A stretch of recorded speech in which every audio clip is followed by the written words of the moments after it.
Hello bachcho, let's read the question. Which of the following forms a virtual and erect image for all positions of the object? So बच्चों हमें question में पूछा हुआ है कि ऐसे कौन से ऑप्टिकल इंस्ट्रूमेंट हैं जो ऑब्जेक्ट की किसी भी पोजीशन के लिए हमेशा virtual as well as erect means virtual image बनाए और सीधी इमेज बनाए. सो इसके लिए ऑप्शन है concave lens, concave mirror, convex mirror, both 1 and 3. तो बच्चों सबसे पहले तो देखेंगे हम वर्चुअल वर्ड का मीनिंग क्या है. तो वर्चुअल वर्ड को अगर हम मिरर के लिए चेक करें एंड लेंस के लिए चेक करें तो दोनों में ही वर्चुअल वर्ड का मीनिंग, जैसे मिरर में यहाँ पर हम मान लेते हैं कि convex mirror. Okay, let this be the convex mirror. So actual mirror कौन से एक्शन पर वर्क करता है? This works on the action of reflection. और लेंस वर्क करता है रिफ्रैक्शन पर. सो यहाँ पर हमें लेंस का टाइप गिवन है कॉन्केव लेंस. इस तरह से हम एक ले लेते हैं बाय कॉन्केव लेंस. सो ये दोनों ही एग्जाम्पल्स हम लोगों ने क्यों लिए हैं? एक तो हमने लिया है कॉन्वेक्स मिरर और दूसरा लिया हुआ है कॉन्केव लेंस जो कि ऑप्शंस में भी प्रेजेंट है क्योंकि ये दोनों ही डाइवर्जिंग टाइप के लेंसेज है. मीन्स इनका मेन एक्शन रेज को डाइवर्ज करना है. तो दोनों में ही हम मान लेते हैं प्रिंसिपल एक्सिस, लेंस में O be the optical centre और मिरर में P बी द पोल.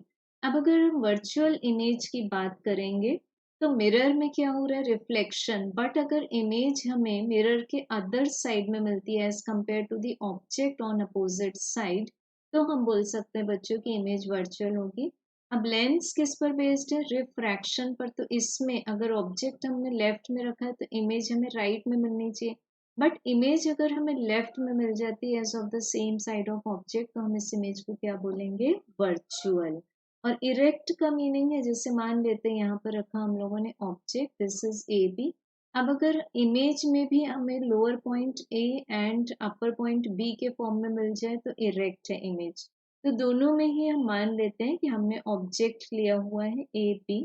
अब बच्चों कॉन्वेक्स मिरर में सेंटर ऑफ कर्वेचर भी on the right side and focus भी on half of its length.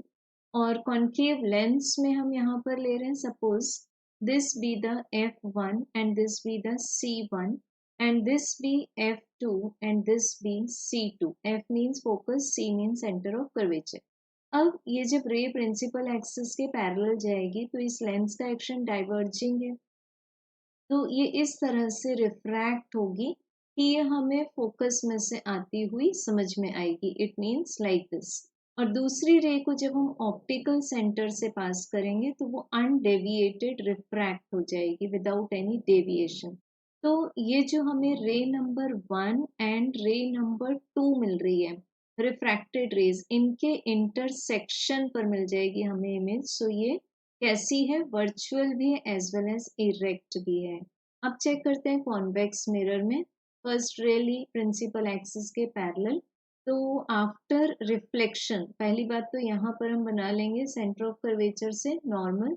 तो रिफ्लेक्शन के बाद में ये कुछ हमें इस तरह से फील होगी कि ये फोकस से आ रही है लाइक दिस. और जो सेकेंड रे है उसको हम इंसिडेंस करेंगे पोल पर, इक्वल एंगल बनाते हुए वो रिफ्लेक्ट हो जाएगी. तो बच्चों इसको जब हम बैक प्रोड्यूस करेंगे इस तरह से तो हमें दोनों रिफ्लेक्टेड रेज के इंटरसेक्शन पर मिल जाएगी इमेज. अब ये इमेज भी वर्चुअल भी है और इरेक्ट भी है.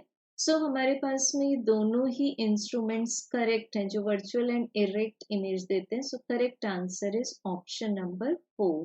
Thank you.